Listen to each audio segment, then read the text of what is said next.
Sting worked with you. Did he have gremlins? I spent 1.5 years trailing the world with him. What an amazing being. Sting has revealed gremlins to me. Certainly he's human. And back to the word evolution. Why do we listen to him? Why do we stare at him? Why is he so captivating? Because his soul is revealed. And he is a double Libra. He has refinement. He has the expression of his music, his words, the poetry of his words. Yeah. So this is a being just like you who was evolved and came in and said to his mom, I want to be a musician. And the lifelines of astrology, the destiny line, just like your destiny line, is super strong. There was no way you weren't going to be doing a podcast. Just like the next part of your life, there's no way you're going to get in the way of that. How comforting is it to know that the design of your lifetime is in full action? Yeah. Just the way Sting's was. And yes, he has Saturn on the sun. He's a very old soul, and he is what he appears, only better. And yes, I'm sure the gremlins, they nibble on everybody. Yeah. They're kind of they just have no discrepancy.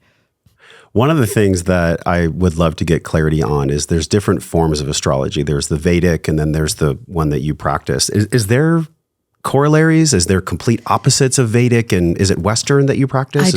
I do. What are the differences? It's the same language. They have the same signs. They have the same planets. It's just a different system how they detect where the planets are. Theirs is, in a way, scientifically more accurate. Ours is not. They work a lot with prediction. Mine is much more personality assessment. What did your soul sign up for? What's your purpose? That's all I focus on. They're very good at prediction. Very different systems. It's almost crazy how different they are. At the same time, they're all the same language. So I always like to say about it, I love the Eastern astrology. I don't study it.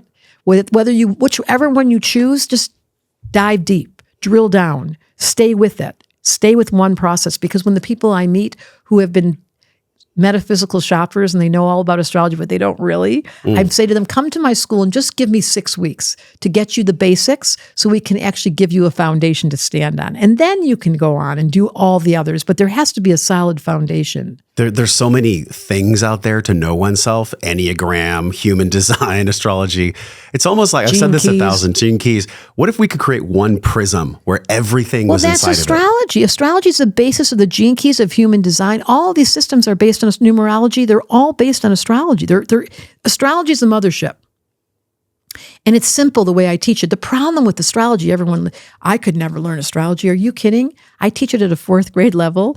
And it's like potato chips. You can't stop eating them. Because once you realize you're Virgo rising and your Saturn's in Virgo and your full moon in Scorpio, and you're like, that explains everything. Then you just keep on going. Not everyone has an appetite for a lot of potato chips, but I do. Who are the metaphysical shoppers you talked about? They just do a whole bunch they're always doing some kind of a journey, and they're doing ceremony, and they've got all the music on, and they've got the little outfits, and they smell up like patchouli oil, and they're, and there's chomp of plenty incense. In Austin. Yeah. And it's not to be judged. It's an entrance level. It's how we all began. I began there. I just know that what it really took for you and I, where we're similar, is that I drill down. I stay the course. I follow through. And that is the definition of success. It's an earthbound commitment. And not everybody has it this lifetime. But you and I did.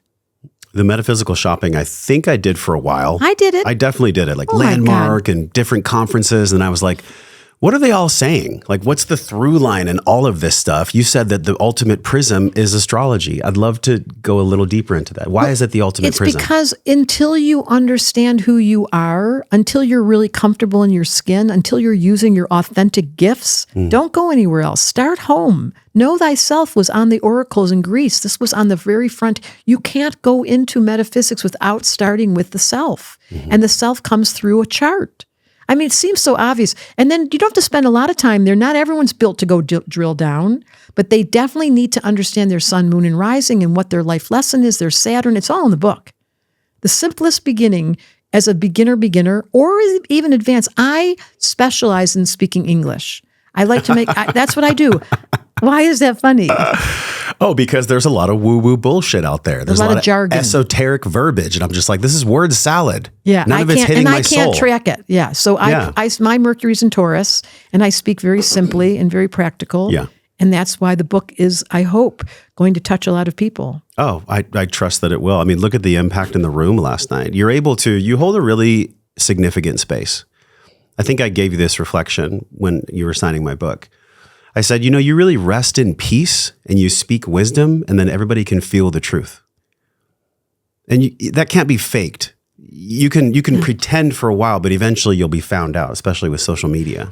I think it is like you, I was starving to understand. I wasn't going to do this lifetime and do superficial. I really wanted to know, what am I doing here? Yeah. And I really did the practices. I really do practice every day, the meditation, taking off my shoes, drinking that deuterium depleted, taking all the supplements that I know work for my body. I really do consistently. I use an electric bike. I don't use a car. Wherever I live, I'm only on an electric sweet. bike. I sleep outside. I have no windows on my, I really give myself over to this practical world, and I pray. I desperately pray. And I think they're annoyed by me. They're like, her again. She's asking, but it's made me real. Yeah. I wonder sometimes, I've asked myself this question, why is this book being so popular, and why do people show up in the room? And the answer I've given myself, because I have an innocence about my ego, I don't know why they're all looking at me. And I realize it's because of my authenticity. And that came directly from astrology. I'm simply being my chart, and I know it like the back of my hand. I wish it was tattooed on the back of my hand. People get that. I've seen people with astrology tattoos. I thought about it. I wish everyone had an invisible one on their forehead. That would be amazing. And I would walk up to you and I'd go, look, he's a full moon in Scorpio. That would probably save the dating process a lot of pain. Especially what it would save is the psychology of teenagers. If we taught this in schools and gave kids permission, you don't talk and you talk nonstop and you go work out and you go be an artist. And people were like, oh, I knew it. That's who I really am. The teenager would not have so much pain.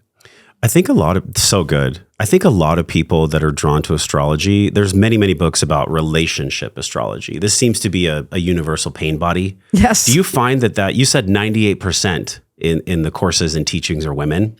Why only 2% of men? And what's the deal with such a focus on relationships in astrology? It's so funny. Well, it is increasing. There are more and more men coming into our school. I'm part of the 2% now. I'm so excited that there's more men coming. Yeah. And relationship is the deepest human condition. Everybody wants to know, do you love me? Do I what? Do you love me? It's our deepest longing in our hearts. This is why I love astrology. I get to look at your chart and go, oh, they're in love with you. You're so cool. Look at your chart. You've got a grand trine in fire. You've got a full moon in Scorpio. I mean, I'm genuinely giving you a reflection of what the angels think when they look at you, just in case you're wondering, Josh. And relationship is the deepest conversation on this planet.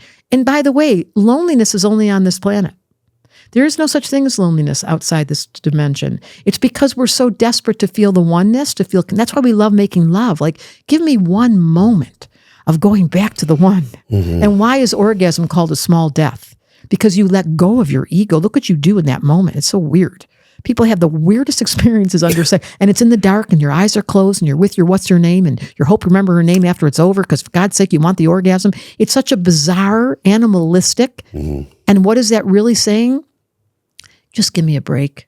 Just show me I'm loved. Take me out of this dimension for a minute. And once you realize that fixation of romantic love, which is the sweetest thing it makes the world go around, is really between you and you. That was what changed my life. I never, and it's in the book, I thought that I was a sucky little emotional creature. I was kind of embarrassed by myself because I was so codependent. And I really needed approval because I'm Libra rising. So I was constantly looking for people to like and be liked by. And then I realized it was between me and me. And the whole thing liberated me. And that was the evolution of the high road of Libra. It's not about relationship with the other. But this fixation on human planet Earth is because the planet Saturn, the life lesson for all of us on this planet, is ruled by Saturn. And it's exalted. Its highest position is Libra, which is relationship. So what is the hardest lesson on planet Earth, according to astrology? Marriage, partnership, friendships, business partners, and commitments. That's the hardest thing we can do down here. Can we stay loyal? Can we listen to the other? Can we step over our egos? Can we really care about the other? That's what the human condition, that's 101, why we're here. Whoa. So you love that episode? You'll love the one on the screen. Click it and enjoy.